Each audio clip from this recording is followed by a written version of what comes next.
नमस्कार, good evening. आज के इस सीरीज में, स्त्री रोग प्रसूति तंत्र के सीरीज में हमारे साथ उपस्थित है औरंगाबाद महाराष्ट्र से डॉक्टर संध्या एन्नावर मैडम, जो एसोसिएट प्रोफेसर है इन द डिपार्टमेंट ऑफ स्त्री रोग प्रसूति तंत्र इन CSMSS Ayurveda college Aurangabad Maharashtra.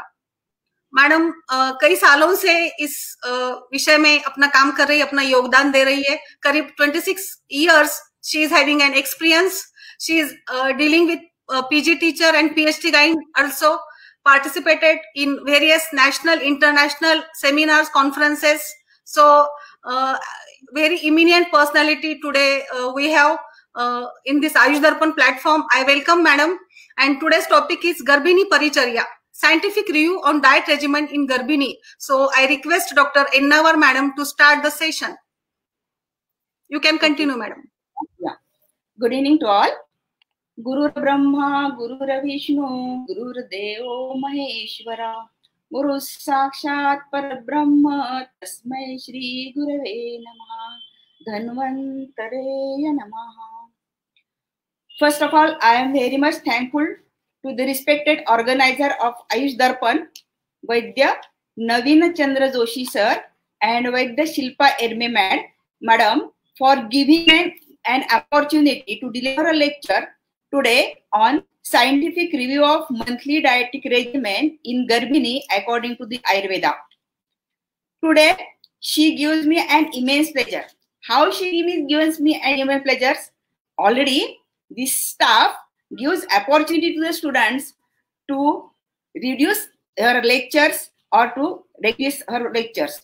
But here is the vice versa conditions. That's why I am very immense pleasure to Shilpa ma'ams also. With due permission of organizer, I would like to take the privilege to give vote of thanks to those persons who plays an important role in my career. Can I, Shilpa, take 2 minutes? Okay.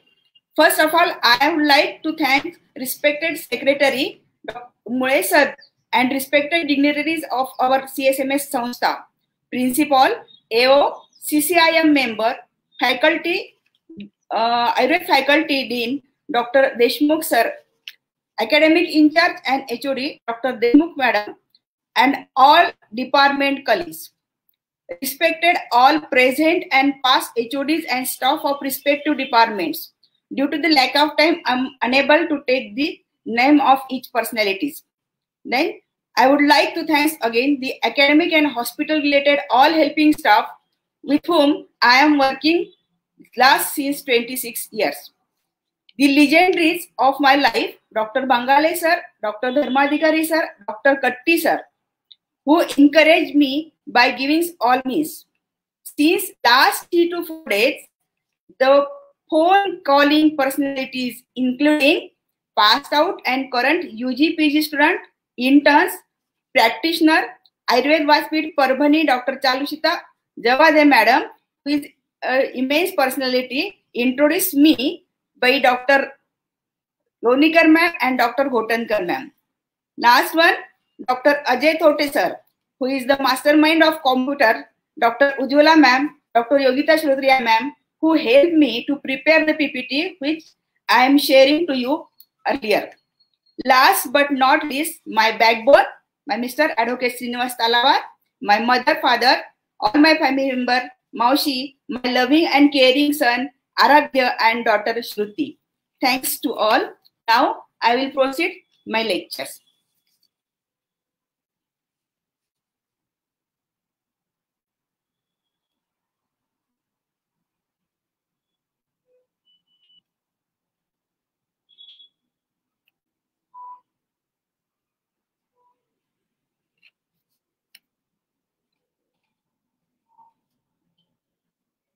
So, today's topic, can you hear me? Shilpa ji, can you hear me? Okay. Scientific review of monthly dietetic regimen in pregnancy according to the Ayurveda. So, pregnancy is the physiological condition in the woman's life. It is the natural phenomenon. It does not require any... Screen not shared. It's not shared. There is option.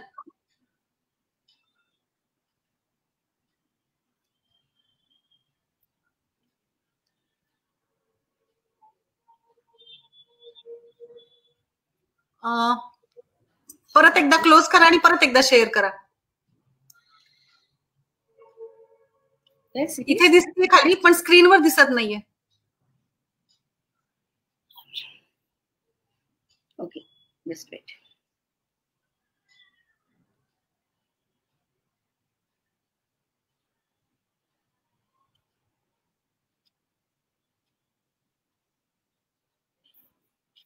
फक्त share option तुमचं तुम्ही click केलेलं नाही बहुतेक, खाली right साईडला जे असतं ना. केलंय का? मग इकडे या, परत पीपीटी वरती एकदा या बरं, परत दिसते का बघू. इथनं शेअर होतंय.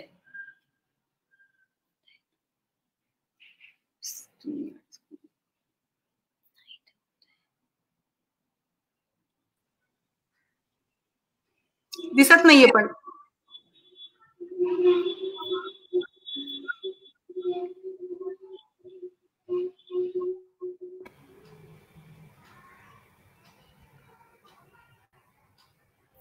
काय करता? माझ्या परत काय प्रॉब्लेम.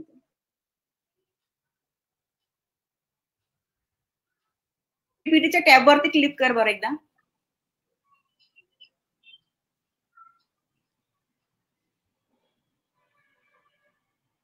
अजून कोणी आहे का? आहे. क्या करतायत कसे?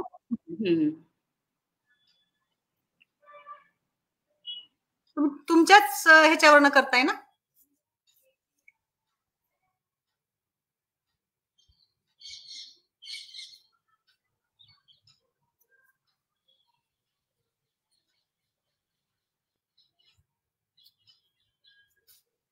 स्वाती,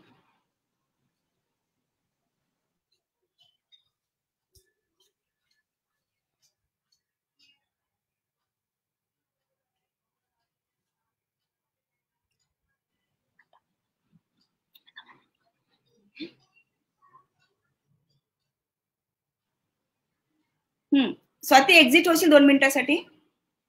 डॉक्टर स्वाती.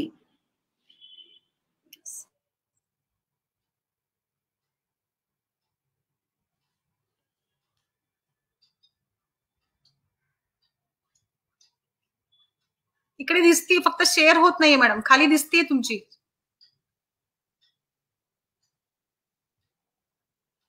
एक मिनिट, मी करून बघू का add to stream.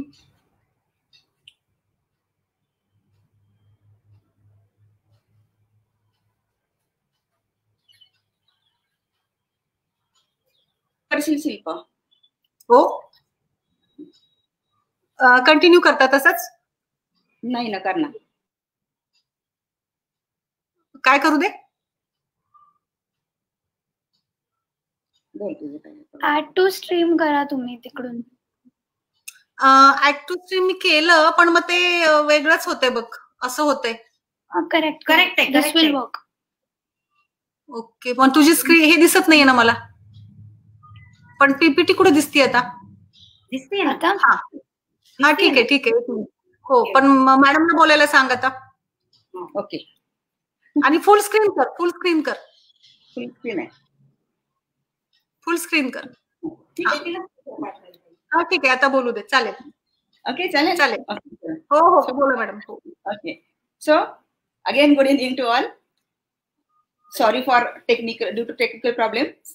A scientific review of monthly dietetic regimen in pregnancy according to the Ayurveda. So, pregnancy is the physiological condition in woman's life. It is a natural phenomenon, so does not require any treatment. Basically, the treatment is done only if there is a pathological conditions or the disease. Paricharya is the unique aspect of Ayurveda, considering the holistic management for the progeny. So, what is mean by Paricharya? Paricharya means the ahara vihara, which is followed by pregnant woman in order to keep all the body functions normal and healthy. So, basically, what is the aim of the Paricharya? According to the Acharyas, first and most important aim is the Anupaghataya. Anupaghataya means अनउपघात, किसी को घात नहीं होना है, to और आघात, किसको गर्भ हो या डायरेक्ट या गर्भिणी हो, दोनों को ही आघात से अवॉइड करना है, अनुपघाताय। इसलिए जो गर्भोपघात कर भाव बोले गए हैं वो गर्भोपघात का यूज हम यहीं पे करते हैं, इसलिए उसको हम अनुपघाताय कहते हैं। सेकंड वन इज द परिपूर्णत्वाय, for appropriate growth and nourishment of foetus and up to the full term pregnancy. Full term pregnancy यानी 10 चंद्रमास आयुर्वेद के हिसाब से two 80 days from the Ayurvedic models, 9 month calendar month plus 7 days according to the Neglis rules. So it is the Paripurnatvaya. After Paripurnatvaya, the concept is the Sukha Prasavaya, for normal labor without any complication from the point of view of both mother and baby. So these are the aims of Paricharya. So what is the importance of Paricharya? So I will give you. According to the Acharya Sushruta, Sushruta Sutrasthan Adhyay 14, Shlok number 12. Rasajam Purusham Vidyat Rasam Rakshet Prayatnataha Annapanascha Matiman Aharascha Api Tandritaha. इसका वर्णन करते हुए कहा है हिंदी में, पुरुष की उत्पत्ति आहार रस से मानी गई है, इसलिए जो बुद्धिमान मनुष्य है, मतिमान, उसने सावधान होकर अन्न, पान, आचार आदि का पालन करके उस गर्भिणी स्त्री की रस की रक्षा करना चाहिए. दैट मीन्स आहार रस is the mainly responsible for creation of पुरुषा. The diet plan and daily habits of the pregnant woman should not disturb the normal ahar rasa, and it must be the main concern during pregnancy. See, the diet plan and daily habits of the pregnant woman should not disturb the normal ahar rasa, and it must be the main concern during pregnancy. So, अगर ये रस अभी प्राकृत है तो ये रस प्राकृत कैसे रहेगा और इसका यूज क्या होता है, इस एक्शन में अभी दिया है. Basically for the production of Nirama Ahar Rasa, the most important thing is normal Jatharagni and normal Dhatvagni, which leads the stronger Dhatu consequently. So basically, the Garbha is completely dependent on mothers for its nutrition and growth. So whatever the diet the pregnant woman consumes, it performs the three functions basically. अभी ये कौन से हैं तो चरक शारीर शाग में दिखा है, देखिए, श्रिया ही आपन्न गर्भाया स्त्रीदः रसः प्रतिपद्यते, स्व शरीर पुष्टये स्तन्याय गर्भवृद्धये च.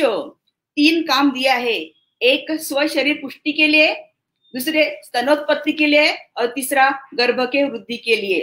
तो first is normal nourishment of women's body itself, formation of milk and nourishment of the fetus. These are the basic things. One most important thing I have to clear that sa tena aharena upashtabdha. देखिए क्या बोला गया है यहाँ पे, स तेन आहारेन उपष्टब्धः परतंत्र वृत्तिम आश्रित्य वर्तयन्तीम अंतर्गताः. यहाँ पे दिया है कि तेन आहारेन उपष्टब्धः, इसके अलावा वो परतंत्र वृत्ति में कहाँ आता है, इसका स्पष्टीकरण देने के पहले मैं थोड़ा सा एक काश्यप संहिता सूत्रस्थान का एक स्पष्टीकरण देना चाहती हूँ, जो है काश्यप संहिता सूत्रस्थान लेहाध्याय में. यद अन्नपानेन प्रायेण गर्भिणी स्त्री निषेवते, जिस प्रकार का वो गर्भिणी स्त्री जो है प्रायः जिस प्रकार का वो अन्नपान सेवन कर रही है, वो कैसे प्रयोग करती है, देखिए, रसो निवर्तते तादृक् त्रिधा च अस्या प्रवर्तते.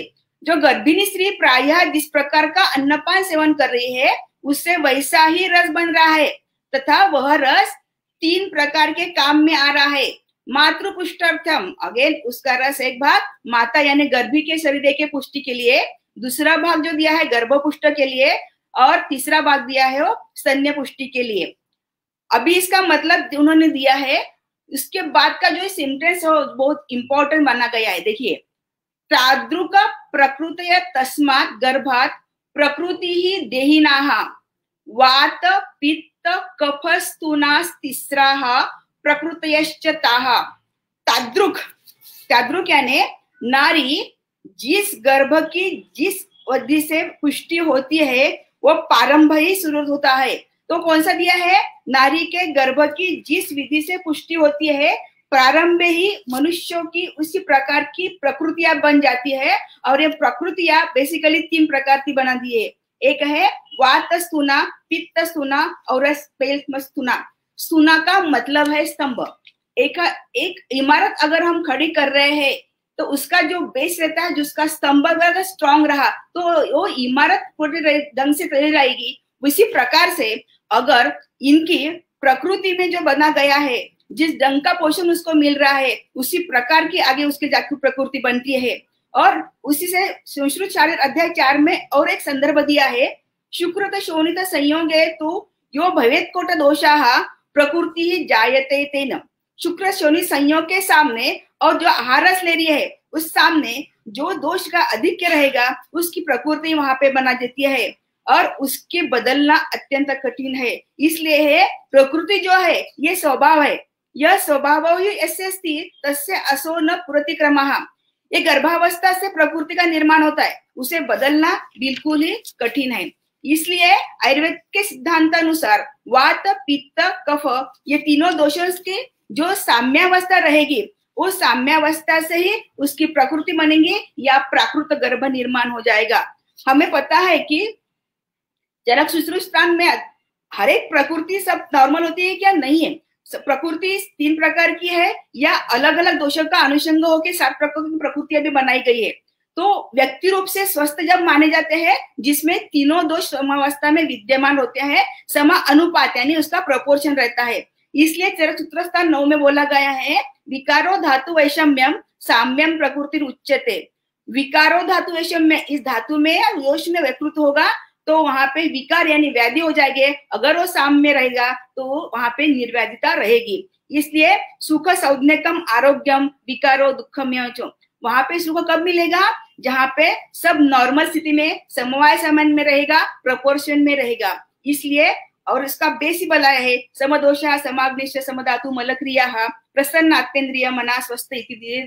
This is the basic concept of ones. So this is the प्रकृति जो मूल से प्रभाव हो रही है और प्रकृति निर्माण करने में मातु का आहार रस जो है वो निराम आहार रस होना बहुत बढ़िया बात होती है यहाँ पे। इसीलिए उसको रस का इम्पोर्टेंट यहाँ पे बता गया है और ये रस के ऊपर ही पूरी गर्भिणी परिचर्या या डायटिक रेजिमेन का कार्य होता है।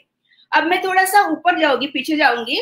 जो चरक शारीर का बोला है मैंने, तेन आहारेण उपष्टब्दाः परतंत्र उत्तिम आश्रितम वर्तयति अंतर्गताः। इसमें दिया है परवृत्त वृत्ति यानी उस आहार से उष्टन्न। गर्भ अभी कैसा है? परतंत्र वृत्ति वाला है। कैसा है? गर्भ को भूख और प्यास विरहित है। सो गर्भ भूख एवं प्यास से विरहित है, वो प्रकृति वाला है। वह माता के आश्रित होकर सत यानी सूक्ष्म रूप में उपस्थित है, असत स्थूल रूप में अनुपस्थित है। देखिए पहले महीने में क्या बोला है? गर्भ भूख और प्यास से विरहित है, परतंत्र वृत्ति वाला है। वह माता के आश्रित होकर सत यानी सूक्ष्म रूप में उपस्थित है, असत यानी स्थूल रूप में अनुपस्थित है। अंगावय वाला है। गर्भाशय में वह उपस्नेहन एवं उपस्वेद के द्वारा जीवित रहता है। उसके पश्चात यानी अंग प्रत्यंग उत्पन्न होने के बाद में कुछ पोषण और लोमकूप द्वारा यानी उपस्नेहन से एवं कुछ भाग नाभि नाड़ी से परिवर्तित करता है। इसलिए यहाँ पे टीकाकार इंदु ने बोला है आहारोत्पन्ना स्निग्धता और उपस्वेदा उपक्लेदा। देखिए आहारोत्पन्न स्निग्धता से उपस्नेहन होता है तथा उत्क्लेद यानी उपस्वेद के उससे उत्क्लेने उपस्वेद होता है। तो यहाँ पे उपस्नेहन और उपस्वेद न्याय के प्रथम 3 मास में यहाँ पे उसका पोषण होता है। अगर ये पोषण निरामावस्था का रस होगा तो आगे जाके गर्भोप्रापत यानी गर्भोपद्रव दोनों भी यहाँ से हम छुटकारा पा सकते हैं। इसीलिए यहाँ पे रस का इंपॉर्टेंट लिया गया है। इसके बाद में और एक श्लोक इंपॉर्टेंट है, उसके बाद में मैं रेजिमेन पे आऊंगी। सुश्रुत शारीर अध्याय 3 श्लोक नंबर 17 डल्लन टीका में दिया है, आनिशिकात प्रभृति समन्तो भावेन निषेचनम अविशेषो योनो शुक्र से निषेचनम प्रभृति ही गर्भाधानम।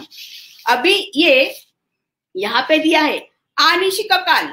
आनिशिक काल का मतलब है शुक्र के योनि में आने से काल से या गर्भाधान के तत्काल बाद से ही असंजात सार, जिसके अंग प्रत्यंग अभी तक उत्पन्न नहीं हुए हैं, उसके तहा से अंग प्रत्यंग विभाग युक्त, जब तक अंग प्रत्यंग नहीं होंगे उस स्थिति तक वहां पे सर्व शरीरावय को अनुसरण करने वाली एक तिर्यगत रसवाड़ी दामिनी होती है, उसे हम उपस्नेहन रहा करते हैं।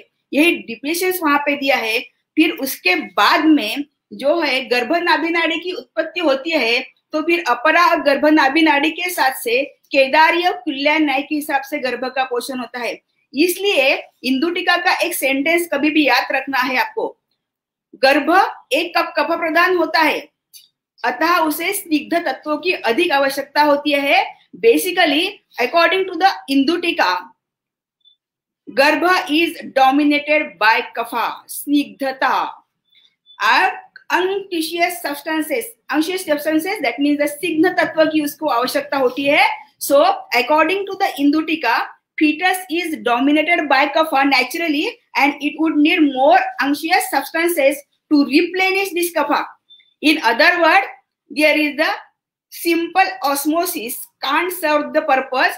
Thus, the word upasneha probably refers to the selective osmosis, while the upasveda is the simple osmosis. So, upasnehan and upasvedan help us for the proper portion और nutrition of fetus. उसके बाद में ये रस जो जाता है, और रस अगर प्राकृत स्वरूपा से वहां पे अगर गया है तो ही उसका उपयोग वहां पे होता है। So, screen को भी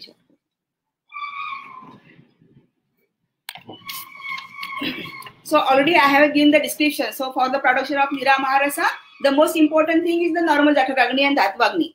So leading to single ones. So this again, I already explained these entities. Next time, I am coming directly on the regimen. So diet regimen in Garbhini Avastha. First month to 3 month. उसका वर्णन करते हुए दिखा है, प्रथम मासे कललम जायते, अव्यक्तः प्रथमे मासी सप्ताह कलली भवेत्। अभी ये दोनों ने मैंने नीचे क्यों देखा है, सर्वदा सर्वभावानां सामान्य वृद्धि कारणम समान गुणाभ्यासो ही साधूनां वृद्धि कारणम। इसका डिस्क्रिप्शन मैं थोड़ा सा इस स्लाइड के बाद दूंगी। पहले ये मैंने बताया है, प्रथम मासे कललम जायते, अव्यक्तः प्रथम मासे सप्ताह कलली भवेत्। ये दोनों सुश्रुत और इसका संदर्भ यहाँ पे मैंने दिया है। उसका अलग चरक में एक आया है, वो भी इम्पोर्टेंट है, वो देखिए, स सर्व गुणवानम गर्भत्वम आपन्नाः प्रथमे मासी सम्मूर्छिताः सर्व धातु कलुषीकृताः। सर्व धातु कलुषीकृत है, खेटभूतो भवति अव्यक्ताः विग्रहाः सत् असत् भूतांग अवयवाः। ये चरक शारीर का अध्याय दिया है, और उसकी चक्रपाणी टीका जो यहाँ पे दिए है, खेटः इति श्लेष्मः तेन खेटभूतः इति श्लेष्म सदृशः इति तः। सो प्रथम मासे कललम जायते, that means the in a liquid forms. So अव्यक्तः प्रथमे मासे सप्ताह कलली भवेत्, ये अष्टांग का है। इसके अलावा भाव प्रकाश पूर्वखंड प्रकरण गर्भ प्रकरण अध्याय 3 श्लोक नंबर दिया है, गर्भाशय निपतितम यादृक शुक्रम तथा अर्तवम तादृक एव द्रवीभूतम प्रथमे मासे तिष्ठति।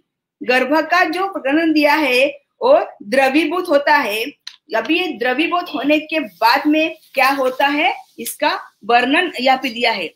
अभी इसकी जो गर्भिणिक रेजिमेन जो दिया है, तो क्या दी है प्रथम 3 मास में, ये देखिए, प्रथमे मासे शंकितात् एव गर्भम आपन्ना क्षीरम अनुपस्कृतम मात्रावच्छितम काले काले पिबेत सात्म्यम एवच पुनर्भोजनम सायं प्रातश्च भुंजित। प्रथम मास में गर्भ की आशंका आने के पश्चात या तत्काल बाद ही हमको क्षीर लेना है। वो भी कैसे लेना है? क्षीरम अनसंस्कृतम, उसके ऊपर कोई भी संस्कार किया नहीं हो। अभी ये संस्कार हो वाला हो, उष्ण के द्रव्य हो, उसको गर्म किया वाला हो, या अगर कोई ड्रग वहां पे ऐड करे हो, वो नहीं करना है, इसलिए उसको अनुपसंस्कृतम कहा गया है। मात्रावच्छितम काले काले पिबेत, अल्प अल्प मात्रा में लेना है, अपने अग्नि के बल के अनुसार ही आपको अपना देना है, क्योंकि अगर आप ज्यादा प्रमाण में लोगे तो वहां पे अग्निमंद हो जाएगा। अगर अग्निमंद हो जाएगा तो फिर से वहां पे सामरस की उत्पत्ति हो जाएगी। फिर वो सामरस जिस वजह से हो जाएगा, फिर वो सब गर्भोपघातकर भाव, गर्भव्यापद, गर्भोपद्रव में रिजल्ट कर देता है। इसलिए वहां पे बोला है क्षीरम अनसंस्कृतम मात्रावच्छितम काले काले पिबेत सात्म्यम एवच, जितना सात्म्य होता है, जितना पचता है आपको उतना ही लेना है। पुनर्भोजनम, 2 बार करो, थोड़ी थोड़ा ले लो। सायं प्रातः से 2 बार बोला है यहाँ पे। सुश्रुत शरीर अध्याय में वर्णन किया है, विशेषस्तु गर्भिणीम प्रथम द्वितीय तृतीय मासेषु मधुर शीत द्रव प्रायम आहारम उपसेवेत। बोला है मधुर शीत द्रव आहार प्राय दिया है। विशेषस्तु तृतीय षष्टिक ओदनम पयसा भोजयेत। तृतीय महीना में षष्टि यानी 60 साली का ओदन यानी जो राइस रहता है षष्टिशाली, उसका पैसा के साथ भोजन दिया है। अभी इसका साइंटिफिक एक्सप्लेनेशन क्या है? So during the first 3 month, हमने पहले देखा है प्रथम मासिक ललम जाए लिक्विड फॉर्म दिया है, बेलने वाइपी वाला है कि लिक्विड फॉर्म में। So during first 3 month, that is the first trimester of pregnancy, the pregnant woman prominently experiences nausea and vomiting. आरेस आ रहा है, अरुचि आ रही है, उल्लास आ रहा है, निष्ठीवन आ रहा है, सद्योगृत गर्भिणी की लक्षणें वहां पे बताई गई है। ये लक्षणें आ रही है, तो नोजिया है, वोमिटिंग है। यहाँ से क्या हो रहा है? In this condition she cannot take her normal diet, she is unable to take her normal diet due to vomiting. Again there is रसक्षय, रसक्षय इनका धातुक्षयजन्य। Okay, so hence the dravahar, that is the liquid diet, helps to increase the rasadhatu, results in prevention of dehydration, and further it produces the niram aharas for the proper or healthy progeny or healthy garbha. So this is the aim of liquid diet according to the Sushruta. शीत द्रव, अभी इसमें द्रव दिया है, अभी ये शीत क्यों दिया है इसका वर्णन भी दिया है। देखिए शीत द्रव्य क्या करता है? वो ठंडा है, पित्त शामक काम करता है।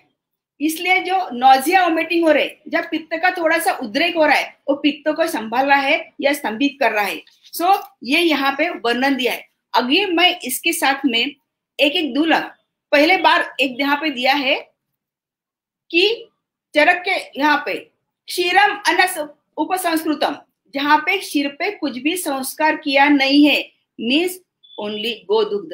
जहां पे दुग्ध बोल के आता है, जहां पे कहा स्पष्टीकरण नहीं होता है, वहां पे हम गोदुग्ध या गोघृति एचटी करते हैं।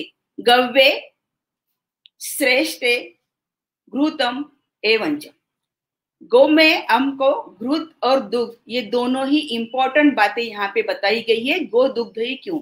अष्टांग संग्रह सूत्रस्थान अध्याय 6 द्रवद्रव विज्ञानीय अध्याय, वहां पे अत्र गव्यम तु जीवनीयम रसायनम, ये जीवनीय है, रसायन है। क्षतशीन हितम, जो क्षीण हो रहा है, जो क्षत हो रहा है, कंटिन्यूसली नॉनसिया हो रहा है, कंटिन्यूसली वोमिटिंग हो रहा है, रसधातु का क्षय हो रहा है, इसलिए यहाँ पे क्षीण हो रहा है, क्षति हो रहा है, तो उसको वो भर के लाता है। मेध्यम है, वो मेध्यकर है, बल्य है। प्रेगनेंसी में जरूरत ही है स्तन्यकर है। अभी स्तन्यकर भी क्या काम करेगा? तो मैंने बोला है वैसा ही जो गर्भिणी आहार ले रही है, उसका एक भाग स्तन्य निर्मित में जा रहा है, स्तन्य की वृद्धि में जा रहा है, यही उसका काम रहे। सरम, ये सरगुण काम करता है। श्रम है, भ्रम है, मदाद काम करता है। अलक्ष्मी ही, अलक्ष्मी यानी कैसे बोला है? वो यहाँ पे श्रीमंत जो होता है उसको कम कर देता है। इसका ये उद्देश्य है। रक्त पित्तघ्नम, यही पे उसका और एक काम गल है। त्रुट शुद्धम, ये त्रुट यानी थर्स्ट और शुदा यानी भूख, दोनों को शमन करने का काम करता है। अगर तुम कुछ भी डाइट नहीं ले रहे हो, अब खाली अगर गोदुग्ध पे हो तो कुछ भी प्रॉब्लम नहीं आएगा। गोदुग्ध से निराम अवस्था ही रहेगी, अग्निमौंद भी दूर रहेगा, उसको भूख भी लगेगी और पूरे फ्रेश करके वहां पे ये रहेगी। इसलिए वहां पे इसका वर्णन दिया है। द्वितीय मासे क्षीरम मधुर औषध सिद्धम च, द्वितीय मास में क्या बोला है? मधुर औषध सिद्धम। अब ये मधुर औषध का क्या इंपॉर्टेंस है उसका श्लोक बराबर दिया है।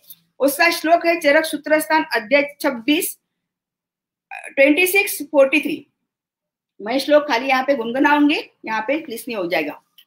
तत्र मधुरो रसाः शरीर सात्म्यम रसम रुधिरम मांस मेदोस्ताः मज्ज ओजः शुक्र अभिवर्धनम आयुष्यः षड इंद्रिय प्रसादनो बलकरः पित्त विष मारुतघ्नम तृष्णा दाह प्रशमनम च त्वच केशः कंठो बल्य प्रीणनो जीवनस्तर्पणो बृहणाः स्थैर्यकराः क्षीण क्षत संधानकरोः घ्राण मुख कंठोष्ठ जिह्वा प्रह्लादनो दाह मूर्छा प्रमशनः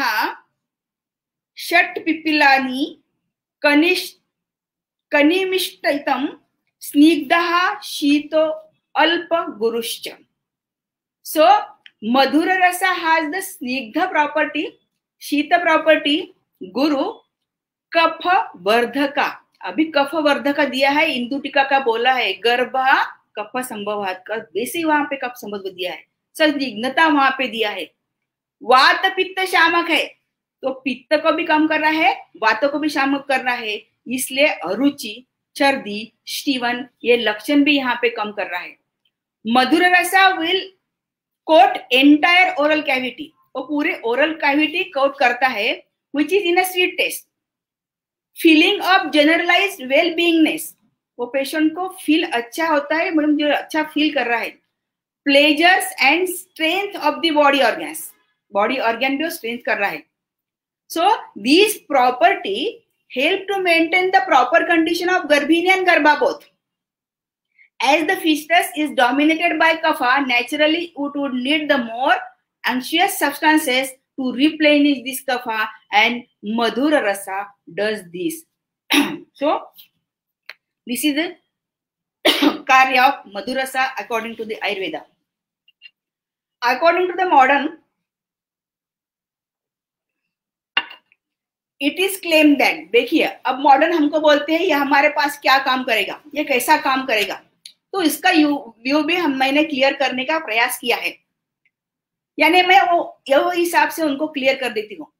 according to the modern science, it is claim that मधुर रसा will nourishes all the tissues because the glucose is stored in the muscle as the glycogen and circulating all over the body as again in the glucose form.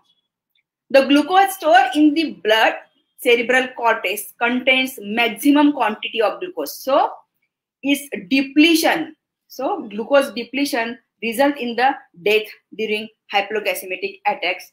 It has again the anabolic property, so it helps to keep the mother and baby healthy. This is the concept. Next बोला गया है यहाँ पे अम्ल रस।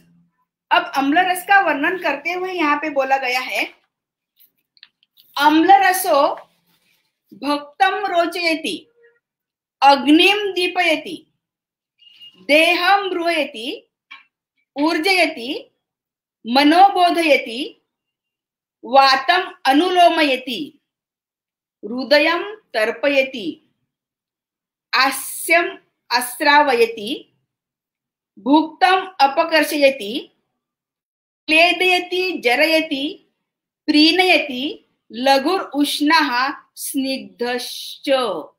अम्लरस का वर्णन करते हुए बोला है रोचयति, जो अरुचिकता आई है सद्यगृत गर्भिलेशन में दिया है, वो अरुचिता का कम कर रही है। अग्नि दीपन कर रही है, रस धातु का जो क्षय हो रहा है वो क्षय धातुजन्य जो अग्निमाउंद है वो धातु क्षयजन्य अग्निमाउंद दूर करके यहाँ पे अग्नि का दीपन काम कर रही है। देह को ब्रूहन कर रही है, ऊर्जा दे रही है, मन को फ्रेश रख रही है। वात का अनुलोमन भी होना है। वात का अनुलोमन क्यों जरूरी है? देखिए, वात का अनुलोमन यहाँ पे जरूरी है क्योंकि जहाँ पे गर्भ रहता है वो गर्भाशय basically it is an pelvic organs और वो अपान वायु के क्षेत्र में है। फिर अपान वायु का काम मुख्य ये है कि मल मूत्र गर्भ निष्क्रमण। तो इसलिए जब हम खाली धात्वाग्नि या जठराग्नि का संबंध नहीं देखेंगे, हम समान वायु भी प्राकृत देखेंगे, हम व्यान वायु भी समान देखेंगे और जहाँ पे गर्भ बढ़ रहा है वो अपान वायु भी हमको साम्य अवस्था में यहाँ पे होना है। इसलिए वहां पर अनुलोमन कार्य जरूरी है। रसधर धातु का क्षय होने के बाद में ग्लानता आती है, वो ग्लानता हमको कमी करना है। हृदयम तर्पय, आस्यम आश्रावयति, आस्य स्राव भी कम कर रहा है, भूख बढ़ रही है उसके, क्लेद कम कर रहा है, प्रीणन दे रहा है और ये स्निग्ध भी बाद में है। इसलिए आम्लरस को बोला गया है हृदयाय मनसो हितम इति हृदयम। It is also according to the modern it is mostly rich in vitamin C. और विटामिन सी को अभी तो पता है कोविड के हिसाब से विटामिन की कैसी कमतरता आई है, विटामिन सी क्या क्या काम कर रहा है। सो ए आम्लरस is claim to be a हृदय, it is good for hearts and mana. So the Deepan property strengthen the Jataragni, has to maintain the Nirama Aharasa. That is why the Acharya Harita prescribes, basically देखिए, the Acharya Harita prescribes Takrapan in the first month of pregnancy. Takram, Lagu, Kashaya, Amlam, Deepanam, Kapha, Vata, Jito. ये तक्र शीत आहार reduces the pitta prakopa, hence it reduces the risk of garbha vyapada, that is the garbhasrav and miscarriages or it is the abortions one. इसके बाद में मुझे एक स्पष्टीकरण देना है। ये जो बोला गया है कि पहले 3 महीने में गर्भ जो स्राव रूप में रहता है, अगर 3 महीने में हम उसकी केयर कर दिए तो फिर चौथे महीने के बाद में उसका अबॉर्शन या सेकंड ट्राइमेस्टर होने का प्रॉब्लम नहीं आता है। जो अबॉर्शन मैक्सिमम होते हैं या फर्स्ट ट्राइमेस्टर में होते हैं, इसलिए वो द्रव स्वरूप में जो व्याख्या बोली गई है, द्रव से स्राव रूपेण घनावयव से पात रूपेण, ये जब द्रव रूप में है उस अवस्था में यानी पहले 3 मास तक उसकी केयर करना हमारे हाथ में है। और ये बहुत ही इंपॉर्टेंट पॉइंट आयुर्वेद के हिसाब से बताया गया है। अगर ये करना है तो खाली उतना ही काम नहीं, तो फर्स्ट ट्राइमेस्टर और मिस कैरेजेस के अभी बहुत सारे रीजन आए रहे, भले वो वायरल इन्फेक्शन हो, भले वो टॉर्च हो, भले वो अदर कोई बैक्टीरियल इन्फेक्शन हो या वायरल इन्फेक्शन हो, कोई भी, तो उसका नुस्खा हमारे पास आयुर्वेद में क्या बोला है। तो आयुर्वेद में देखिए अष्टांग संग्रह में पलाश एक नाम की चीज ऐसी है जिसको उन्होंने पहले महीने में बोला है। वो पहले महीने में पूरा पलाश का वो यूज उन्होंने बोला है। अब पलाश की क्या क्या गुण है वो देखिए। Best way describe by the Ashtanga Sangraha पलाशा and first 12 days is the most important. अब ये क्या काम करता है उसका रेफरेंस देखिए। पलाश सीड यहाँ पे बोला है, पलाश सीड विथ तक्र। अब ये देखिए कॉम्बिनेशन क्या बताया गया है, ये पलाश सीड है और तक्र है। तो पलाश सीड हैज द क्रूमिग्ना एंड ग्राही प्रॉपर्टी। क्रूमिग्ना इसलिए वो इन्फेक्शंस को मार देगा, कम कर देगा। ग्राही है इसलिए स्तंभन करके वो गर्भाशय में स्थित होएगा। इसलिए 2 बेसिक कंसेप्ट जो है यहाँ पे पलाश बीज के वो बहुत यूजफुल है। It mainly act on threadworm and roundworm by killing them. अभी इसका हमें क्या यूज है थ्रेडवर्म और राउंडवर्म का। अगर थ्रेडवर्म और राउंडवर्म यहाँ पे मारे दिए जाएंगे इंटेस्टाइन से एब्सॉर्प्शन ज्यादा होगा, जो कुछ वो गर्भिणी अपने अंदर ले रही है. सो तक्र बीइंग आम्ल रसात्मक, हेल्प इन रसप्रीणन कार्य, रक्तवर्धक एंड वृद्धि also. It is having lactobacillus, so combinedly both the drugs will increase the absorption of iron. देखिए lactobacillus है, क्रूमिग्न काम कर रहा है और ग्राही प्रॉपर्टी है.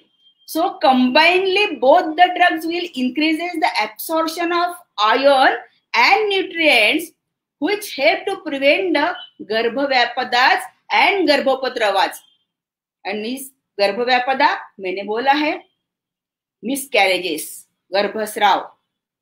गर्भोपद्रवा में बेसिकली आयरन डेफिशिएंसी हो रही है, वहां पे एनीमिया जते गर्भिणी पांडु, वहां पे भी एक बहुत अच्छी तरह से काम करता है. बहुत सारे पेशेंट ऐसे आती है कि हम कितने महीने से आयरन ले रहे हैं, वो फेरस के रूप में, सल्फेट के रूप में हो, कुछ भी हो, आयरन बॉन्डिंग्स में, लेकिन हमको कॉन्स्टिपेशन भी हो रहा है, लेकिन हमारा एज भी नहीं बढ़ रहा है. तो ये बढ़ रहा क्यों नहीं है? तो absorption is most important thing. Absorption कैसे बढ़ाया जाएगा? तो ये आयुर्वेद वहां पे बहुत अच्छी तरह से रोल प्ले कर रहा है. It is the scientific. So next one is किंशुकोदक. किंशुकोदक इज पलाश के फूल. उसका क्या इंपॉर्टेंट बताया है, देखिए. इट्स हैविंग द कफ पित्तघ्न property which reduces again the risk of abortion. Again, one more important things.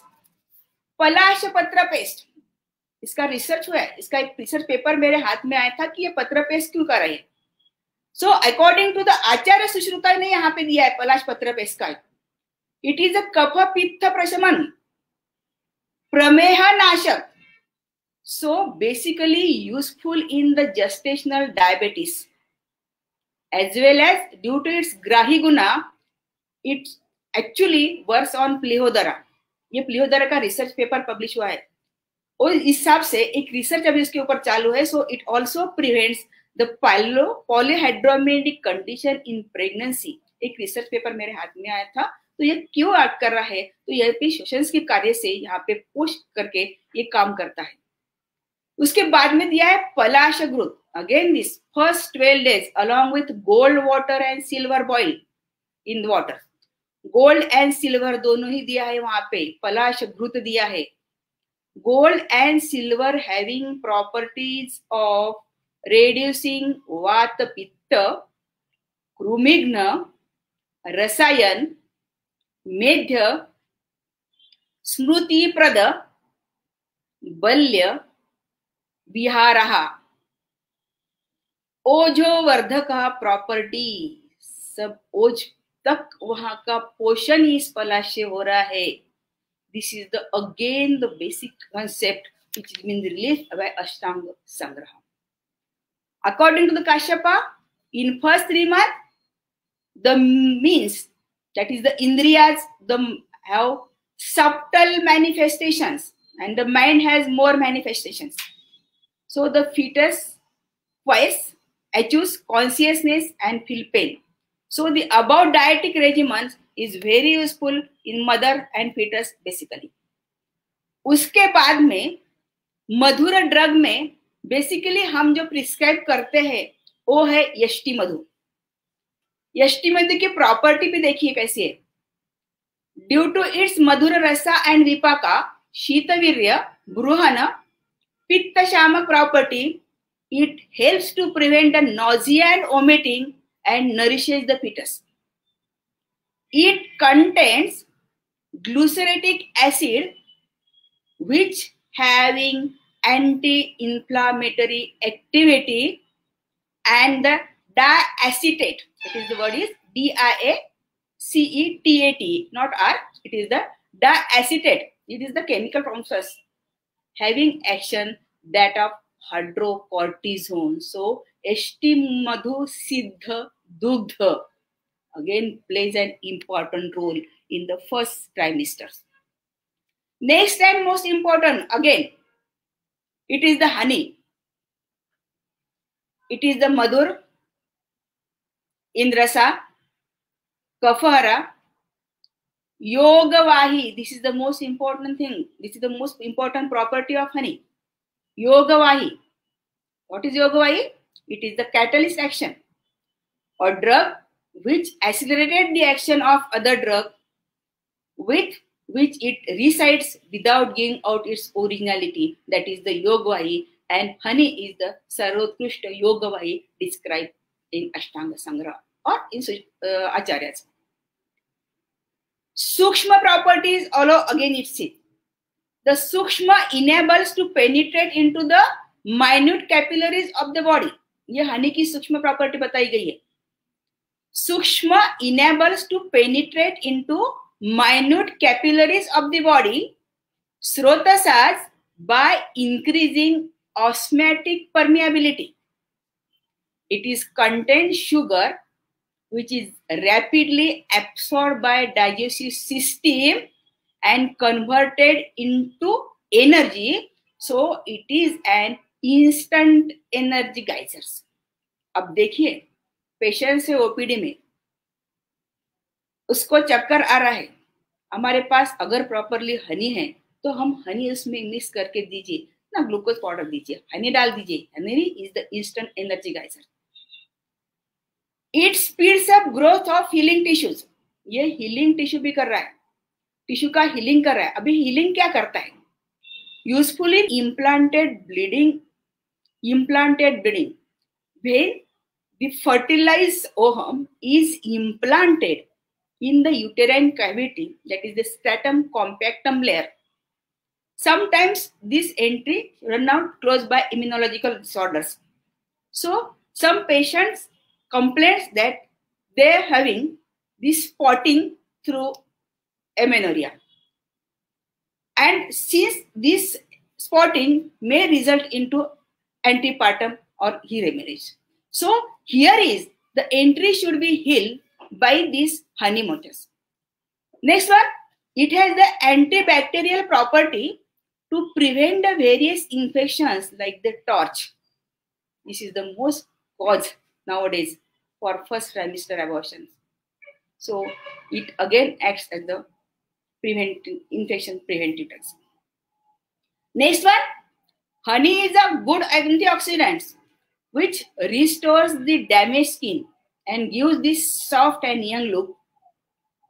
Antioxidants have the ability to inhibit oxidative damage, which prevent the inflammatory conditions, and it also prevents the neurodegenerative conditions. ये न्यूरोडिजेनेटिक conditions control लाने में बहुत importance काम यहाँ पे हनी करता है. This is the scientific review. तीसरा दिया है वहां पे, तृतीय मासे क्षीरम मधु सर्पिभ्याम उपसंसृज. यहाँ पे संसृज करके दिया है चरकशारी में. सर्पिका आपको पता है, जो श्लोक यहाँ पे दिया है सर्पी के बारे में,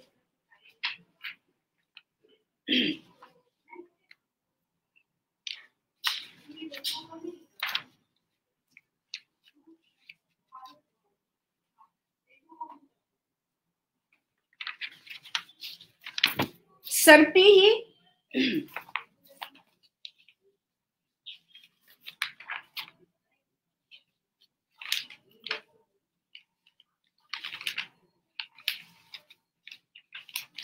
धी स्मृति वेदाग्नि बलायु चक्षु शुक्रक्षमः बालवृद्धम प्रजाकांति सौकुमार्यम स्वरार्थिनां क्षतक्षीण परिस्पर्श शस्त्राग्नि पित्तात्मना वात पित्त विषोन्माद शोष अलक्ष्मी ही ज्वरापहम. यहाँ पे दिया है कि अनेक उपयुक्त काम करने के लिए सहस्त्र विद्या से या श्रुत विद्या कर्मस्य से यहाँ पे घृत हमें अच्छी तरह से यहाँ पे काम कर रहा है. सो सर्पी has a unique quality to transform itself so as to imbibe to show, to absorb the qualities of substances to which it is added without losing its own quality. So this is known as the संस्कार अनुवर्तनम. जिस द्रव्य के साथ दे रहे हैं उसके गुण धर्म वो नहीं निकाल रहा, उसके साथ ही वो एक्ट कर रहा है. संस्कार अनुवर्तना. effective in 3 doshas. It elevates Vata dosha by virtue of its signa, that is the unctuous quality. It pacifies Pitta dosha by its madhur quality and Shita quality. It also treats Kapha dosha by virtue of sanskar anuvartana. So again, according to the moderns, ghee is a rich source of vitamin A, vitamin E, carotenoids. It acts as a catalyst for absorption of various macro and micronutrients from placenta. Again, it lowers the prostaglandin level in serum, which result in prevention of abortion, premature labor, as well as pre-eclamptic conditions and PIH. चतुर्थे मासे, चतुर्थ मास में दिया है चरक शारीर में। चतुर्थे मासे स्थिरत्वम आपाद्यते गर्भा। चतुर्थे सर्वांग प्रत्यंग विवाह प्रव्यक्तो भवति। गर्भ हृदय प्रव्यक्ति भावात् चेतना धातुः अभिव्यक्तो भवति। Various body parts become more conspicuous and stability to the fetus come in the 4th month. Manifestations of heart consciousness associated with heart takes place.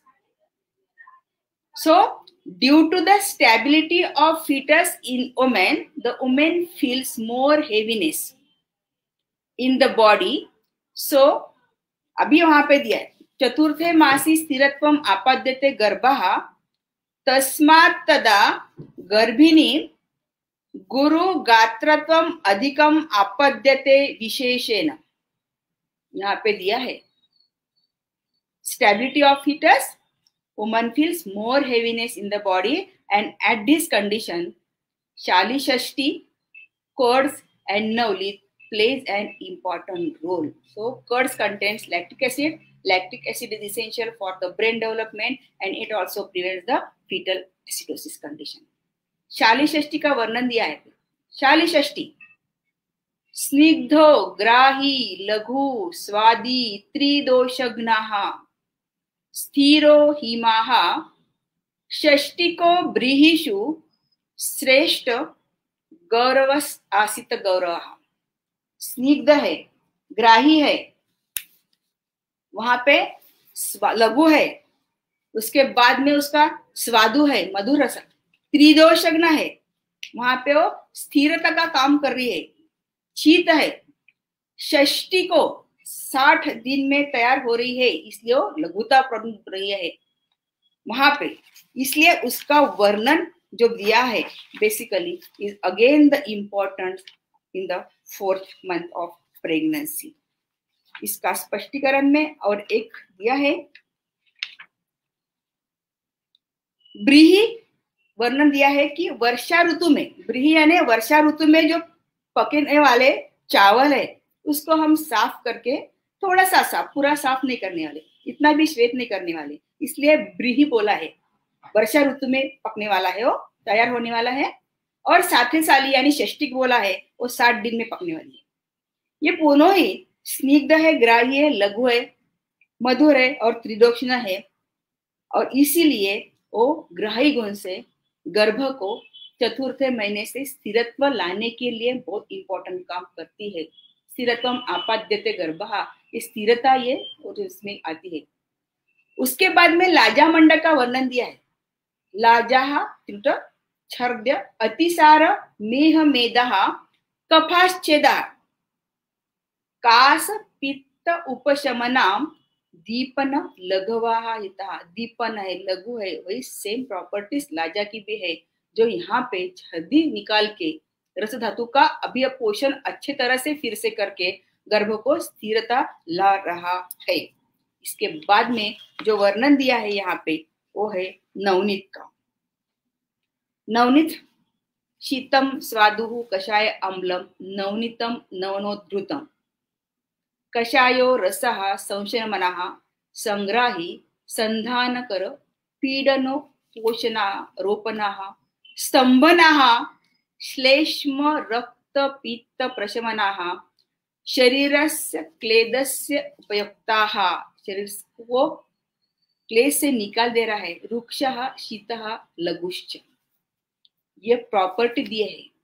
यह प्रॉपर्टी यहाँ पे गर्भ को स्थिरता लाने में क्लेद निकाल दे रहा है, पूरा क्लेद निकाल दे रहा है। थोड़ा से अल्प से जो क्लेद है वो निकाल के अल्प सी रुक्षता आना जरूरी है वहां पे, इसलिए अल्प रुक्षता भी उसको वहां पे दिया है। संशमन का क्रिया ग्राही काम करना है, संधान कर भी करना है, रोपण शोषण का भी काम करवा है, इसलिए उसका भी यूज यहाँ पे चतुर्थ मास में यहाँ पे बोला गया है। अभी यही पे जो दिया गया है चतुर्थे मासे क्षीरम नवनीत अक्षमात्रम अश्नियत, अक्षमात्रम यानी 2 तोला प्रमाण में अल्प है, थोड़ा थोड़ा लेना है। चतुर्थे दधना वही दिया है। चतुर्थे पयो नवनीत संश्लिष्ट आहाराद्य है। जांगल मांस सहितम रुद्यम अन्नश्च, जहाँ पे हमने क्षीर यानी गोघृत अभी तक देखा है। नवनीत का भी अभी प्रतीक दिया है हमने, ग्राही गुण से काम करता है, अम्ल से काम करता है। जो अम्ल रस की प्रॉपर्टी हमने बोला है वही प्रॉपर्टी के हिसाब से कर रहा है, ग्राही गुण से वहां पे वो स्थिरता ला रहा है, क्योंकि चतुर्थ महीने में बोला गया चतुर्थम आपाद्यते गर्भा, और ये दधना भी वही काम करता है उसको। ये सूक्ष्माति सूक्ष्म स्रोतस में जाके वहां पे सूर्य रस वहां पे जाके, क्योंकि 3 महीने तक सूक्ष्म स्रोतस की परिणति है, वहां पे से सूर्य स्रोत जा रहा है, तो वो सूक्ष्माति सूक्ष्म स्रोतस तक लाने के ड्रग्स जाने के लिए ये दधनीय और नवनीत यहाँ पे बहुत अच्छी तरह से यहाँ पे काम करते हैं। चतुर्थ सुश्रुत शारीर में दिखा, चतुर्थे पयो नवनीत संश्लिष्टम आहाराद्ये जांगल मांस सहितम रुद्यम अन्नम भोजेत। रुद्यान्न दिगाला जांस मांस से, यहाँ पे एडिशनल क्या दिया है उन्होंने, यहाँ पे नवनीत का हो गया, पय का हो गया, जांगल मांस सहितम, जांगल मांस यहाँ है वहां पे जो हृदय काम करता है। तो अभी ये मांस रस हमारे से और मॉडर्न के हिसाब से क्या काम करता है देखिए। It is a good nutritive, वात पित्तहरा, रुचिकरा, help in relieving tiredness and धातुक्षया। It is a rich source of vitamins, organic ions, calciums and other minerals. According to the Acharya Kashyapa, after 4 months, chances of abortion declines and basic organogenesis also advance to certain extent. It minimizes the chances of congenital anomalies. So hence, more whatever she desires would be brought to her afterward a powerful and loving progeny. इसके अलावा यहाँ पे एक वर्णन आया है चतुर्थ मास का।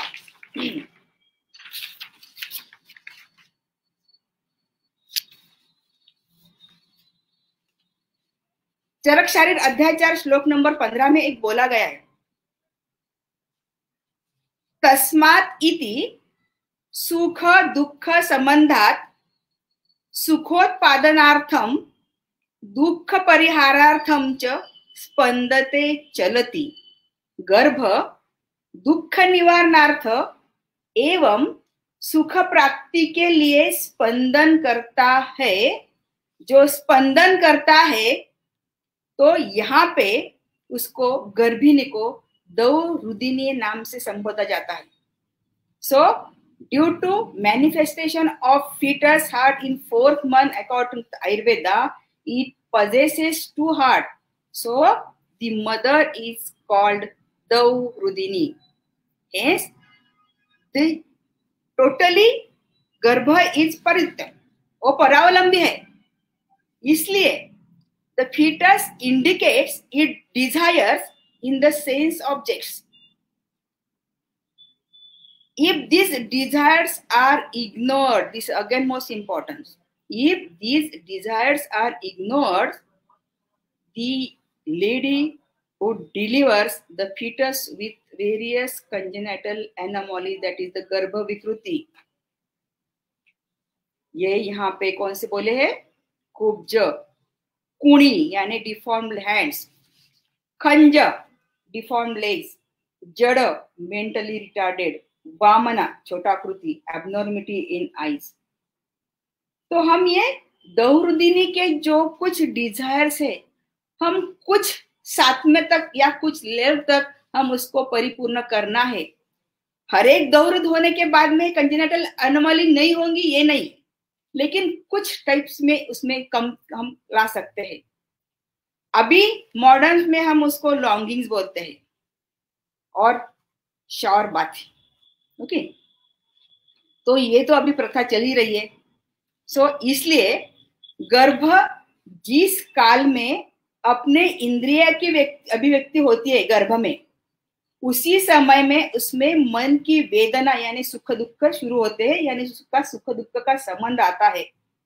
इसीलिए गर्भ में वो स्पंदन होता है और गर्भ अपने विषय को अनुसंधान की अपेक्षा वो माता के द्वारा पूरी उसकी अभिव्यक्ति करता है। इसलिए माता को कुछ द्रव्य वहां पे लेना इंपॉर्टेंस लगता है या उसकी डिमांड वो करती है, उसको हम दौरुदया या डिमांडिंग बोलते हैं। उस demanding up to some level where to complete it. So this is the 4th month description. Now 5th month. पंचमे मासी गर्भस्य मांस शोणित उपचयो भवति अधिक्येभ्यो अन्येभ्यो मासेभ्यः तस्मात् गर्भिणीं कार्शम आपद्यते विशेषण। चरकशारी ने बोला है पंचम मास में गर्भ की मांस और शोणित अवयवों की उपचय होता है, यह बढ़ जाता है। इसीलिए गर्भिणी में हमको कार्य दिख रहा है। सुश्रुतचार्य बोल रहा है पंचमे मनः प्रतिबुद्धितरम, 5वें महीने में मन का बना है। चरक शरीर में क्या उसका उपाय बोला है, क्या रेजिमेंट बोला है? पंचमे मासी क्षीर सर्पी ही, पंचमे पयसा, पंचमे क्षीर सर्पी संसृष्टा। फिर से वही रिपीट हो गया है, इसका डिस्क्रिप्शन मैंने दिया है। So in the 5th month, again already explained, but I have to repeat up to some limit. According to Ayurvedic philosophy, the knowledge of perception results in interaction between mana and indriyas. मैंने जो आपकी दिला है। So 5th month, auditory reflexes and peripheral sensory reflexes develops to certain extent. So the woman become emaciated due to lack of nourishment of maternal dhatus, as the rasa is driven to nourish more and more to plunge and blood to the fetus. So karsham apadyate garbhini mein. That is why the acharyas has prescribed vruta, milk, meat with wild animals from 4th month onwards for muscular development.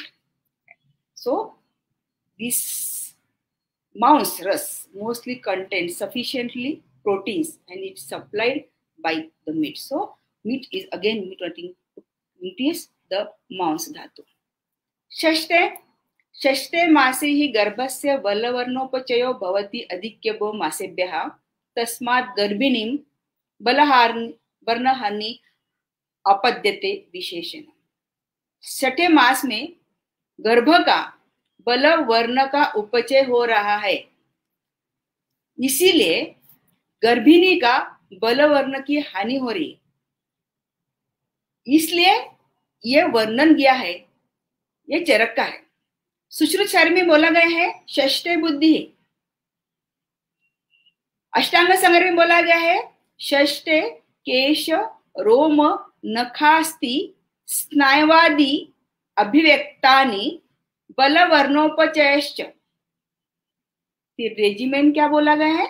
चरक शरीर कहते हैं षष्ठे मासे क्षीर सर्पी ही मधुर औषध सिद्धम। फिर से repeat कराया है षष्ठे सर्पीशे, षष्ठे श्वदंष्ट्रा सिद्धस्य, एडिशनल बोला है सुश्रुतचार्य ने श्वदंष्ट्रा सिद्धस्य गोक्षुर, श्वदंष्ट्रा यानी गोक्षुर, श्वदंष्ट्रा सिद्धस्य सर्पीशो मात्राम पाययेत। एडिशनल में बोला गया है यवागुम वा, 2 एडिशनल 6 मंथ में यहाँ पे सुश्रुताचार्य ने बोले गए। ये कौन से? अभी देखिए 6 month, that is by 24 to 26 weeks, the sensory and motor organs attain some maturity and the skin becomes pink. So the description of buddhi and complexion is given here. Deposition of calcium also takes place. Formation of hairs and bolts takes place. Fetus derives relatively more strength, complexions, and the pregnant woman suffers loss of strength and complexions. So she feels more tiredness. That's why use of Go Dugdha and Go Ghruta is indicated here.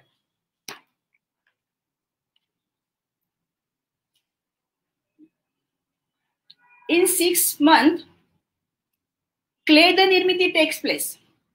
So, pedal edema is seen prominently in pregnant women.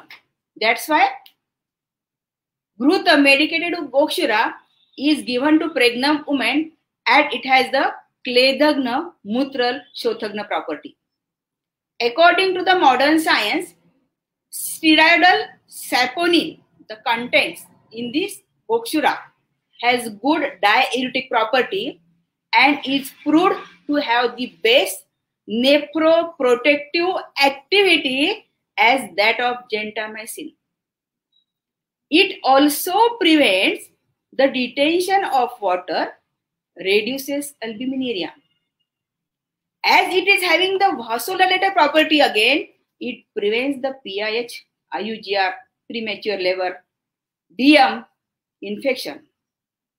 Again, Gokshura is also having the property Buddhivardhaka, Bruhana, Pitta Kapha Nashaka property, so it helps to increase the intellect level of the Garbha. 7th month, Saptame Masi Garbha Sarve Bhave Apyayate Tasmat Tada Garbinihi Sarvakarehi Klantatama Bhavati. सप्तमे सर्वांग प्रत्यंग विभागा प्रव्यक्त करा, यह सुश्रुत का वर्णन है. इसका वर्णन अभी दिया है. सप्तमे मासे तत्र गर्भस्य केश जायमानः मातुर्विदाहं जनयन्तिश्च गर्भोत्पीडनात् वात पित्त श्लेष्मानः उरः प्रायं विदहन्ति. यहाँ से गर्भ का केश उत्पत्ति का वर्णन दिया है और गर्भिणी को उर विदाह की संप्राप्ति यहाँ पे वर्णन की है. इसी टाइम पे वहां पे बहुत बार 4th मंथ में भी और 3rd मंथ से भी किक्विस का ही दिया है. यहाँ पे चरक में 8वें में भी किसकी प्राप्ति बताई है. ततः कंडुर उपजायते कंडुमूलाच किक्विसा प्राप्तिर्भवति. इस किक्विस के लिए उन्होंने दिया है. अभी ये स्थानीय चिकित्सा भी बताया उन्होंने और अभ्यंतर चिकित्सा भी बना है. यहाँ पे करवीर पत्र का रस हमको लगाने को स्थानीय चिकित्सा के लिए बोला गया है. कोलोदकेन नवनीतस्य मधुर औषध सिद्धस्य पानीतल मात्रम काले काले अस्य पानार्थम तद्यात. नवनीत बोला गया है, मधुर औषध सिद्ध से कर बोला है. पानीतल में अपने हाथ में जितना बैठेगा उतना नवनीत और कोलोदक इसका सब मिश्रण करके अल्प अल्प मात्रा में उन्होंने पीने का संबोधन किया है. कोलोदकेन नवनीतस्य, नवनीत कोलोद मधुर औषध सिद्ध से, अभी मधुर औषध से दिया. का इसका डिस्क्रिप्शन ऑलरेडी दिया है कि मधुर औषध क्या करता है, नवनीत क्या करता है और कोलोदक क्या करता है. एडिशनली सुश्रुचार्य ने बोला है यहाँ पे सप्तमे सर्पी ही पृथक पर्ण्यादि सिद्धम एवं आप्यायते गर्भा. 7वें महीने में पृथक पर्णी सिद्ध का एडिशनल यहाँ पे सुश्रुताचार्य ने किया है. All the features that is the muscles, bloods, bones, etc. get proper nourishment. As the fetus attains all over the maturity in this month, the pregnant woman feels excessively exhausted. That's why Acharya prescribed milk and growth with medicated with Madhur Aushadhi, and this is the Pruthak Parni basically, and Vidari Gandhadigan is prescribed by Acharya. So they are again the diuretic, anabolic, relatively emaciations, and suppress the Pitta Kapha, maintain the health of fetus. Again here, Navnit medicated the Madhur Aushadhi. Ghruta Khanda is additionally one blessings. आचार्य हरिता ने वहां पे घृत खंड का प्रयोग basically बताया गया है. और मधुरस और अम्लरस का भी यहाँ पे फिर से यूज यहाँ पे रिपीट से किया गया है, ये सप्तम मास में है। शिल्पा, कैन आई कंटिन्यू और ओके स्टॉप? अष्टमे मासे तु क्षीर यवागुम सर्पिष्मति काले काले पिबेत। 8वें महीने में क्षीर यवागु सर्पिष्मति काले काले पिबेत एवं कुर्वन्ति हि आरोग्याः बल वर्ण स्वर संहननं संपोद्यते ज्ञातीनां श्रेष्ठम अपत्यम जनयतिश्च। क्षीर यवागु का पान दिया है, दो इट इज पित्तकर but it gives an immense result. So यवागु का डिस्क्रिप्शन देते हुए कहा, यवागु त्रिविधा प्रोक्ता मंडा पेया विलेपी। सिक्तरतो मंडा पेया सिक्ता समानिता विलेपी बहुसिक्ता स्यात् यवागु विरल द्रवा। यवागु का वर्णन दिया है। क्रुशरा, यहाँ पे क्रुशरा का एडिशनल उन्होंने किया है। क्रुशला खिचड़ी जिसको बोलते हैं हम, शुक्रला है, बल्य है, गुरु है, पर अल्प पित्त कफ प्रदा है। दुर्जरा मलमूत्रकारी का संबंध भी यहाँ दिया है। So in this month according to the आचार्य Charaka, rice gruel that is the यवागु is prepared with milk should be given in गर्भिणी। इसके बाद में अभी ये अभ्यंतर चिकित्सा होने के बाद में हम अभी उसको स्थानीय चिकित्सा या पद आता है उसका वर्णन करते हुए दिखाए 8वें महीने में सुश्रुतचारी में। अष्टमे भद्रोदकेन बला अतिबला शतपुष्पा पलल पयो दधि मस्तु तैल लवण मदन फल मधु घृत मिश्रेण आस्थापयेत्। आस्थापन बस्ती का यूज यहाँ पे सुश्रुतचारी में बताया गया है। पुराण पुरुष शुद्ध्यर्थम अनुलोमनार्थम ततः पयो मधुर कषाय सिद्धेन तैलेन अनुवासयेत्। आस्थापन बस्ती, उसके बाद में अनुवासन बस्ती। अनुलोमे ही वायो हो सुखम प्रसूयते, जो एम बताया गया था सुख प्रसूता, सुखपूर्वक प्रसव का जो एम बताया गया था थर्ड, वो इस महीने से भी बोला गया है। सो यूज ऑफ आस्थापन बस्ती बद्रादी रसायन, अनुवासन बस्ती ऑफ मिल्क एंड मधुर द्रव्याज, release the constipation, helps in अनुलोमना, इट्स अपान वायु, विशोधना पुराणमला, affects the autonomous nervous system governing the myometrium and help the regulating their functions during labor. So it prevents the malpresentation and increases the chances of normal birth. ये मूढ़ गर्भ की अवस्था में बेसिकली अपानवायु विकृति बताया गया है, तो ये मूढ़ गर्भ की चांसेस यहाँ पे हमको कम हो सकते हैं, ये यहाँ पे वर्णन किया है। 9th मंथ में दिया है, लास्ट मंथ है। 9वें में तो खल्वेनाम मासे मधुर औषध सिद्धेन तैलेन अनुवासे अतश्च तैलात पीचू योनो प्रणयत। ये एडिशनल वहां पे चरक ने बताया है, पीचो योनो प्रणयत, इसलिए गर्भस्थान मार्ग स्नेहनार्थम च। सो इसके बाद में सुश्रुत का वर्णन दिया है। अत ऊर्ध्व स्निग्धाभिः यवागुभिः जांगल रसैश्च उपक्रमात् अप्रसव कालात, प्रसव काल होने तक वहां पे यवागु का वर्णन सुश्रुत में 9वें महीने में दिया है। एवं उपक्रांता स्निग्धा बलवती सुखम अन उपद्रवा प्रसूयते, कुछ भी उपद्रव गर्भ हो या गर्भिणी दोनों को भी नहीं हो जाएगा, इसलिए वो सुखम अनुपद्रवा प्रसूयते बोला है। यहाँ पे ये 9वें महीने का है। इसमें अभी तिल तेल का इंपॉर्टेंस बताया गया, क्योंकि जो हम सिद्ध कर रहे हैं उसमें तिल तेल इंपॉर्टेंट दिया है। यहाँ पे मारुतग्नम श्लेष्मवर्धनम बलवर्धनम त्वचम उष्णम स्थिरकरम योनि विशोधनम, योनि का पीछू है, योनि विशोधन कर रहा है। सो योनि पीछू ऑफ तिल तेल बेसिकली मधुर द्रव्य सिद्ध तेल सा अगर बना रहा जाए तो उसका योनि पीछू ये kept in vagina for softening the birth canal, मार्दवता ला रहा है, इसलिए वहां पे उपघात जो हो रहा है गर्भिणी को वो नहीं हो जाएगा। जो रिजिडिटी आ रही है वो रिजिडिटी कम हो जाएगी। और ये 8वें महीने से या 9वें महीने से स्टार्ट से ही यहाँ को पीछू का वर्णन बताया गया है। ये वर्णन 9वें महीने में आया है। ये सब बेनिफिट होने के बाद में हम बेनिफिट्स ऑफ मंथली रेजिमेन का क्या होता है ये चरकशारी में बोल रहे हैं। परमिति निर्विकारः अस्य मानस्य गर्भस्य मासे मासे कर्मोपदेक्षामः एवं कुर्वति हृद्रोगाः आरोग्य बल वर्ण स्वर संवहनं संपदुपेतं ज्ञातिनां श्रेष्ठम अपत्यम जनयति च। इसका वर्णन दिया है यहाँ पे, ये स्पष्टीकरण दिया है। After following the dietetic regimen from 1st to 9th month, the woman remains healthy and delivers the child possessing good health, energy and strength, voice compactness much superior to other family members. So woman's cookshe, that is abdomen, sacral region speaker, flanks and backbones become soft.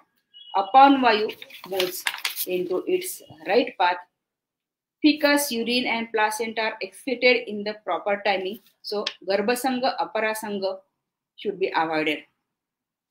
So skin and nails become very soft. Women gain strength and complexion, so she delivers easily at proper time and desired excellent healthy child possessing all qualities of the long life. So thank you.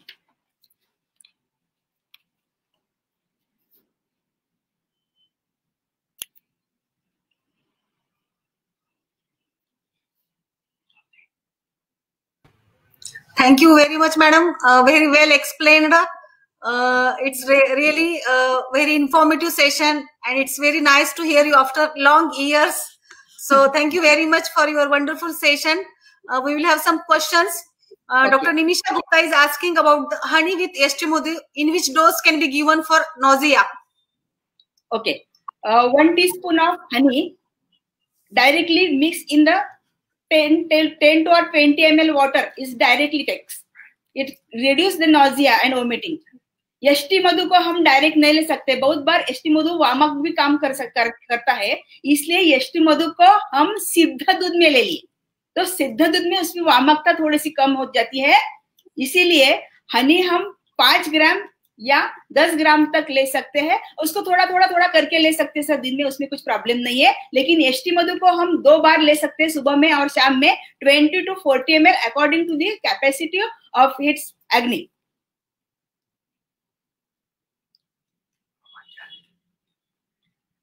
Question है,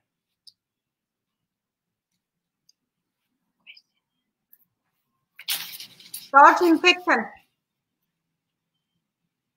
How to treat throat infection? So, all drugs are acting as the anti-infective constantly. ये अभी throat infections में हमको दिया गया है, इसका PPT दिया है। Congenital anomalies फर्स्ट ट्राइमेस्टर में आती है या सेकेंड ट्राइमेस्टर में? Congenital anomalies. और congenital anomalies फर्स्ट ट्राइमेस्टर में आती है और या सेकेंड ट्राइमेस्टर में। Basically, it occurs mostly in a अभी अनोमली दिखने के लिए हमको उसके स्थिरत्व या ऑर्गन दिखने चाहिए, वो दिखते हैं वहां में हमको थर्ड ट्राइमेस्टर में। इसलिए सेकंड ट्राइमेस्टर और फर्स्ट ट्राइमेस्टर से ही हम अगर आहार रस का, बेसिकली क्या होता है, जो षड धातु बोले गए हैं, मातृज पितृज आत्मज भाव, हम वो चेंज नहीं कर रहे या चेंज नहीं करते डाइट्स की वजह से, याकि आहारज और रसज भाव जो है या सत्वज भाव है, हम उसको वहां पे बढ़ा सकते हैं। और ये एनोमलीज वो क्या है, न्यूट्रिशन के लिए जो आहार रस रहता है बेसिकली, वो अगर हम निराम करके दे जाएंगे तो उससे कंजेनिटल एनोमलीज बहुत बार कम होती है। और ये बात ये होता है कि कंजेनिटल एनोमलीज के तुम यहाँ पे सीरम लेते हो, तो सीरम में से क्या जो एनोमलीज आती है बेसिकली, तो ये सीरम का जो क्वांटिटी है, हम सीरम का क्वांटिटी अगर हमारे ड्रग से बढ़ाते जाए तो हो सकता है उसके कंजेनिटल एनोमलीज में कवर कर सकते हैं। और दौरुद का भी एक कारण दिया है कंजेनिटल एनोमलीज के लिए, और दौरुद की सघनता हम पूरी करते हैं तो दौरुद के लक्षण भी वहां पे हम क्रिएट कर सकते हैं। हृदय रोगा, रुद्ध drug in pregnancy prevent the chance of heart diseases in progeny in future. रुद्ध ड्रग अगर हम देते हैं प्रेगनेंसी में तो प्रिवेंशन होता है डेफिनेटली। अगर उसके डिलीवर के बाद में उसने कुछ अलग से वो निदान प्रोविजन किया नहीं होता तो कुछ भी प्रॉब्लम नहीं आता उसमें. Okay, madam. Thank you very much for the wonderful session. So we are waiting for our next session. Thank you. Thank you very much. Okay, thank you.